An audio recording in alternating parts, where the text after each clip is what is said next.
Picking it up right where we left off, Jesus said, "Who then is a faithful and wise servant, whom the master has put in charge of the servants in his household to give them their food at the proper time?" We'll go over this in a little bit. "It will be good for that servant whose master finds him doing so when he returns. I tell you the truth, he will put him in charge of all his possessions, all his goods, all his belongings." So Jesus is still talking about his coming, his returning. And he's really focusing on the type of servant that he's looking for. And so in this video, we're going to talk about the good ones. In the next one, we're going to talk about the evil ones, the bad ones, who were very foolish. Here he says there's a faithful and wise servant. Faithful and wise servant. Well, what does it mean to be faithful? Well, faithful is you just don't do it one time. You don't live good once, like this is Monday or something. All day you did really good. You do it Tuesday, Wednesday, Thursday, Friday, Saturday, Sunday. See, faithfulness is a continued continuance of continually doing right. See, this is faithfulness.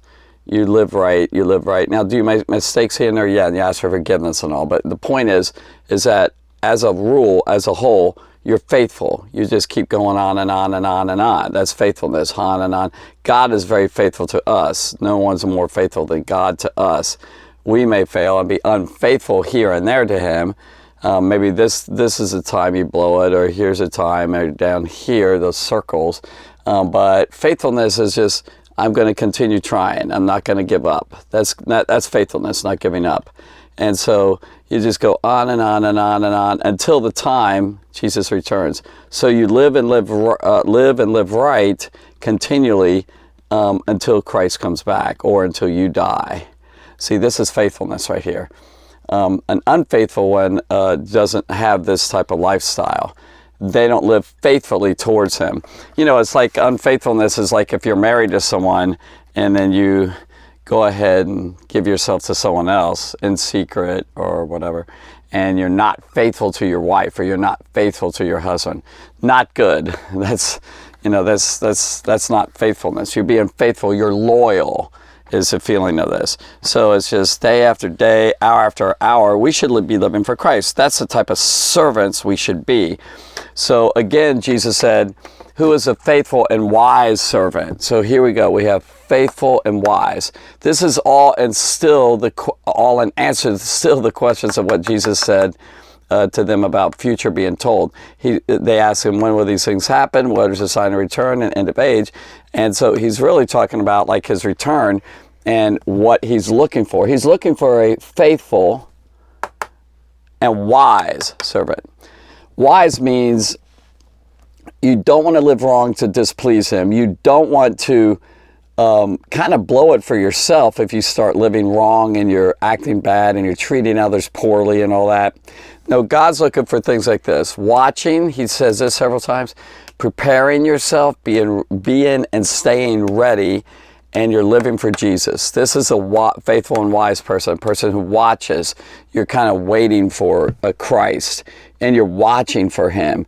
It's kind of like you should live like Jesus is going to come back any second, and you live like that continually, faithfully. And you're faithful to him. You're loyal to him. You do what he wants, okay? And then you need to prepare. This is what Jesus is saying. In the next chapter, we start with a huge parable, beautiful one, a popular one about preparing yourself. And you need to be ready and stay ready. You need to get ready for Jesus Christ. Ready or not, here I come. And then you need to live for Jesus. These are the key words here. And so he says, "Who then is a faithful and wise servant whom the master has put in charge of the servants of his household?" So what he's saying here is that the master, or the owner, of all his property and all his people here, this is Jesus. He's the master and the owner. He has put this person, his servant, there's only one master, that's Jesus Christ. He has put his servant in charge of other servants, kind of a leader of these other servants. And he said, "Who is a faithful and wise servant whom the master has put in charge of his servants in his household?" So let's say you're an owner of a household, the goodman of the household is a word that I mentioned like a couple videos back, I believe. who's the owner of the household. He's put some person in charge of his household. He's got a lot of servants, and Jesus has a lot of servants. And he says, whom he has put in charge of the servants of his household. And then it says to give their food at the proper time. He is assigned, Jesus assigned him to take care of these guys. And that's what Jesus has done for us.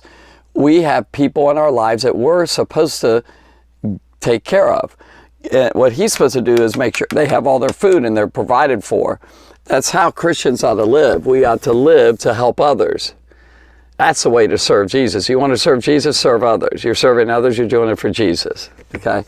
And so he says, it will be good for that servant, this one right here, it will be good for that servant to make wise decisions. And if he doesn't do it, what a foolish servant he is. He's going to have consequences of that, which again is the next video. We'll talk about the wicked ones. Oh, they're terrible. But he says it will be good for that servant whose master finds him doing so when he returns. So he's gone. He's out of the picture. Jesus is gone. He's going to return, and he wants to find him busy serving others. Are you busy serving others? Are you just serving yourself? Are you just trying to make yourself happy and not please others? The true believer, the true Christian is a servant to Christ. And the servants of Christ are wanting to serve others, bless them, take care of their needs, help them be happy, make them feel good, bring them to Christ, all these things. That is what Jesus is looking for. So when he returns, is he going to find you busy in his business, loving and serving others? That's what Jesus is really focused on here. He says, I tell you the truth, he will put him in charge of all his goods, all his possessions. So he will put him in charge of all his goods, not just this household, maybe many more. So that's the real truth. Jesus is going to reward his people, the real faithful and wise servants, in the end time when he comes back. And then he'll take him and maybe give him, a lot of responsibility elsewhere. Like maybe when he creates a new earth, he's going to give him a lot of responsibilities over cities. He's going to let him rule in his kingdom. He's going to let him, because he's faithful. He's a good servant. He's really serving Jesus. So I hope you get your life right with God, number one. Live for Jesus. Then I hope you seek to really serve others, not yourself.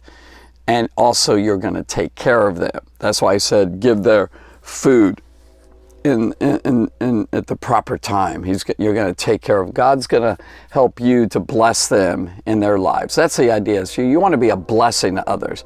And when you do that, when Christ comes back, he wants to find you really busy doing that. He doesn't want you to be thinking about living for yourself, thinking about yourself, not really loving others. You're just loving yourself and serving yourself and trying to make yourself happy.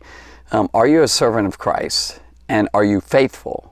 Servant of Christ. So all the time you're doing it. And then are you wise? It's wise. It's really foolish to do the other, because you're going to really get consequences later. And the consequences that Jesus mentions in this coming up passage, this next video, ooh, it's scary. God's not playing. All right, thanks for listening. I hope you got something out of that. I did. Be blessed.